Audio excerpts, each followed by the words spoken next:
Yes, this is she. Hi, good morning. You are live at the Chicago Park District Board meeting. You may present your comments to the board now. Good afternoon. My name is Jessica Leon. I wanted to touch base on some points that were made by the board members during the May public meeting that's worth clarifying. Following the rules encompassed last meeting, I would like to ask how many of you here today have exceeded the speed limit despite seeing multiple signs posted. For this reason, we have speed bumps, crossing guards, traffic lights, and when all fails, speeding tickets. Although we know that we should follow the rules, we are human and fallible at best. Swimming was continuously mentioned, but since last meeting, we have seen multiple victims accidentally fall into the lake and the river. The difference? 2 victims fell into the river and were saved by life rafts, where the gentleman who fell in the lake had to hold on to a rusted metal barrier, unable to hoist himself up onto the sidewalk. And a good Samaritan, Dr. Tapple, helped him out of the water. May I remind the board that miles of unprotected walkways become soaked with waves crashing over them. Anyone can accidentally slip or lose control of a bicycle and fall into the water. Should we save someone who has had an accident in the water just as we do with a motor vehicle accident? Or is the board implying that those who fall into the water don't deserve saving? Life rings have never been intended to help you swim. They help you stay afloat by providing buoyancy and help keep your head out of the water and help you survive. With public education campaigns and signs, we can make this clear. On the U.S. Coast Guard pamphlet that accompanies every life ring, nowhere does it state that its efficacy depends on the body of water. They are just as effective in salt as they are in fresh water. It was mentioned that incidents occur 15 to 30 feet from the shore. Life rings can be thrown up to 40 feet, and rope is available on either 50 or 100 feet. I understand it is a concern that life rings will be placed in untrained hands, but if this theory holds true, then AEDs should not be in every public establishment. As a registered nurse, I have my BLS and my ACLS training, and I know how to properly use an AED machine. But in my experience, I have also witnessed a coworker not clearing the patient when an AED advises all clear. This can easily occur with an untrained Good Samaritan and may very well be fatal, yet AEDs are available everywhere and Please make your closing remarks. Life rings should also be available where they are needed. We're asking that action be taken and that this initiative finally make it to Chicago shoreline. Thank you. Thank you. Thank you, Jessica. We will release you from the call and you may rejoin the meeting through the link provided. Thank you. And we'll get our next speaker on the line.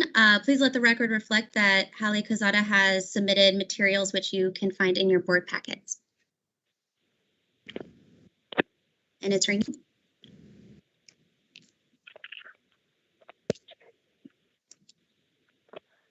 Hello?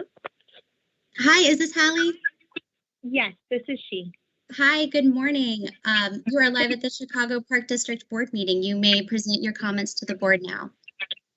Thank you. I'm concerned with the direction of the Park District regarding the issue of life rings on our lakefront. In one meeting, we're told that liability is the issue. In the next meeting, it's not liability, but rather people not following the rules. These are the same things we've heard on repeat for 3 years in meetings with parks, while experts diligently explain why these responses are problematic. I hear you saying your decision to reject a life ring initiative is based on research, yet I have provided research in support of publicly accessible rescue flotation devices from all leading injury prevention and water safety organizations locally, globally, and across the Great Lakes region. I also FOIA'd your offices for this research and came back with nothing. To date, I have only heard a revolving door of anecdotal experiences from Park District officials.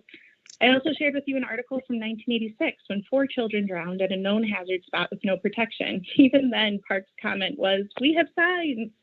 Drowning rates in these areas remain unchanged. Clearly, signage has not been effective, so why has Parks accepted it as the only layer of protection between our kids and a leading cause of their accidental death? Reliance on signage alone is knowingly ignoring the risk to non-English speakers and the illiterate, ignoring the research about abstinence-only teaching for any risk factor facing youth, ignoring the multiple ways people end up in the water unintentionally, and ignoring the fact that Parks' own general counsel referred to swim at your own risk several times in an April meeting. If rules aren't even clear to Parks, the signage cannot be an effective risk mitigation strategy. And regarding the concern that safety equipment could give people the impression that they are allowed to swim where they aren't, that's simply not supported by research. And we also have life rings on Chicago River where we aren't allowed to swim. Could you imagine if advocates for improved traffic safety were met with, but seatbelts will give people the impression they can be reckless drivers? That's just not how public safety works. We understand the concern of people entering the water without training, but currently people are entering the water without training and without equipment.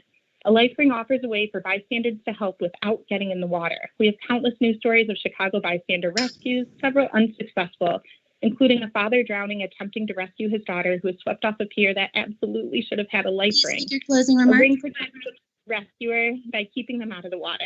So let's have a pilot with life rings on the piers and drop-offs along Chicago's lakefront, outline clear data collection and a timeline for the pilot, and then come back to reevaluate the best safety equipment for sandy beaches. Thank you. Thank you. Thank you, Hallie. We will release you from the call and you may rejoin the meeting through the link provided. Our next three speakers are Sarah Heyman, Susan Mullen,